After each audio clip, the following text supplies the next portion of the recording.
In 2014, I quit my job as a CPA in Italy and I moved to the United States to improve my English.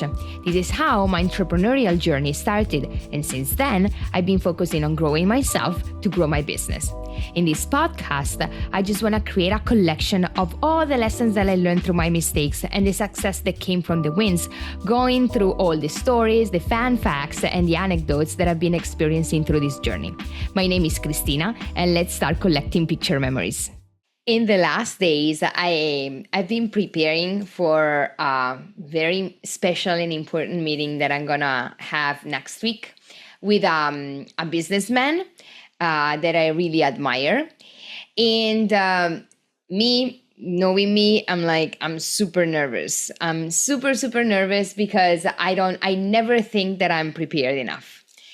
So what I'm doing during these days to get ready for the meeting, I'm just preparing myself in any single way I can. And what I'm doing, considering it's going to be a business meeting about my business, I'm getting ready about the numbers.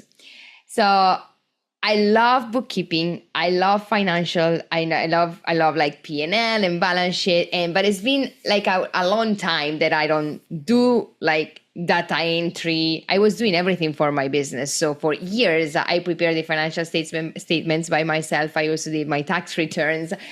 But now I have people who do it for me and I just review it. But now I'm just spending the time to sit down and then compare the financials with the past years to make sure that they are all well comparable, easy to read. And I'm sitting down and asking myself, like, what are the numbers telling me? And what would the numbers tell somebody who's looking at them for the first time? And I truly know the importance of numbers, but I'm also somebody who has a very good perception of numbers, even without looking at them every single day. I know how much sales I have in the store. I know how much classes I sell every day. I know how much is the balance in my bank account. I know how much the cash flow needs, or like when I need to move the money from. Even if I don't look at the reports, I kind of have the reports in my head. Not in the detail I would need, but I have a good perception of it. But I'm enjoying it so much to prepare these reports and asking myself all the questions that I might be asked to check if I'm prepared. Like, do I know enough about my business? Yes, I built my business from scratch for the past 9 years, and I'm like, I don't know what I don't know. But looking at it from somebody else's perspective, it gives you the opportunity to grow more, to study more, to get to know more.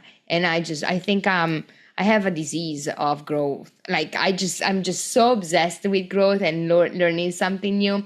So I keep asking, okay, what report can I prepare? So, okay, I can prepare this marketing report. I can tell how many subscribers I have for the newsletter, how many social media followers, how many followers we get in average on a month, and then the report of the SEO for the website, and then I can get the Google AdWords campaign results. I'm like, okay, I can collect all these numbers because I look at the data every month when I get the report from the different people that are working on it.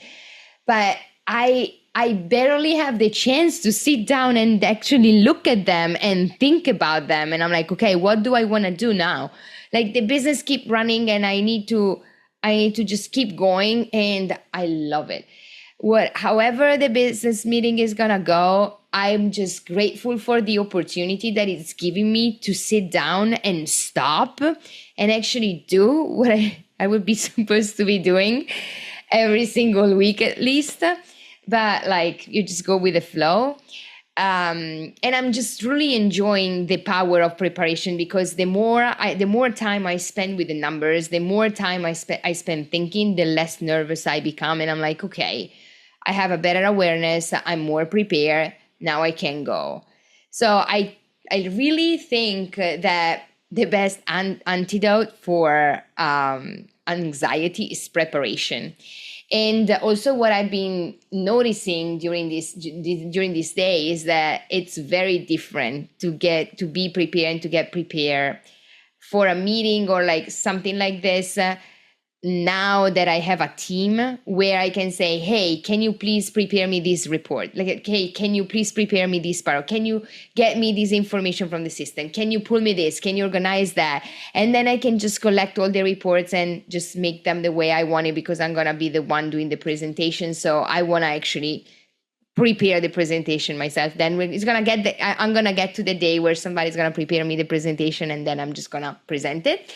But it's a good thing to notice, like how much I've grown now that I have a team that I can rely on, and the different departments can take care of their part, and then I can combine everything together and actually be prepared in a different way. Like it's amazing. It's amazing. And I think I talked to you about it before, maybe at the very end of the year, where I was grateful to see how much we've grown. And I don't think we do it enough. Especially I don't do it for myself, to just stop and realize and contemplate what I was able to achieve.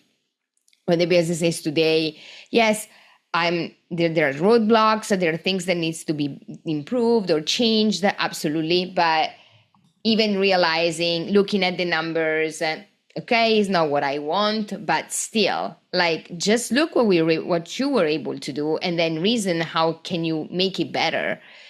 But give yourself some credit for what you're doing and what you have done, and appreciate it, because then it's gonna give you more energy to keep going and to keep thinking on how you can do better. And it's really beautiful. I'm like a very big fan of preparation, because the business meeting can go in a good way or in a bad way. Like, it can end the way I want or not. Of course it matters, but what is going to make me happy is me being the best version of me for that meeting, and be as prepared as I can be for my standard. Because everybody keeps saying, oh my God, Cristina, you're good. Just stop.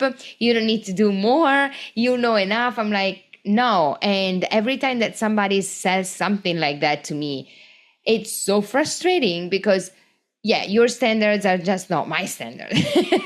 I need to do more, and I need to do more until up to the point where I'm like, okay, where else can I prepare? I don't know. I hope also that at that point I'm going to find out what I'm missing. I really love when I've been challenged by somebody, when I'm asked a question that I don't know, even if it's very frustrating at the moment, because you feel like, oh my God, I'm not ready for this. But if everything is easy, where is the growth?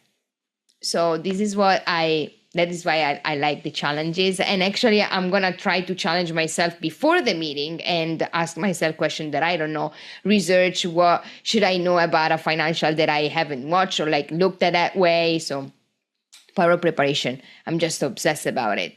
And I also told you already that I apply this for our cooking classes as well, where we spend a lot of time preparing the recipes, preparing the cooking school in a way where all the ingredients are set up for the people when they come in for a cooking class. So you just need to enjoy, but there's a lot of preparation behind it to make something look really easy. So if you're struggling with anxiety or like, I don't know how to do that, like just break it down in little steps. I have a whiteboard here with all the steps to prepare my presentation. So then when you prepare on one step and prepare the second step and then prepare the third step, it's just a matter like do as much as you can for what you can do and then just let it go. It's out of your control, but preparation is something that you truly can control. So what do you think about being prepared? How do you think you can be prepared for something? If you like this podcast and the topics I'm talking about and you want to know more about what I do, you can follow me more on our social media accounts. You can follow us on LinkedIn, on Instagram, and on Facebook under the Healthy Italia account. I'm not very active on social media on my personal account, so you won't find that much. But you can see me on the Healthy Italia account. So it will be wonderful to meet you there. And if you find that what I'm talking about it could be helpful for anybody, you're more than welcome to share the podcast with your friends or whoever you think might benefit from it. Thank you so much. It means the world to me.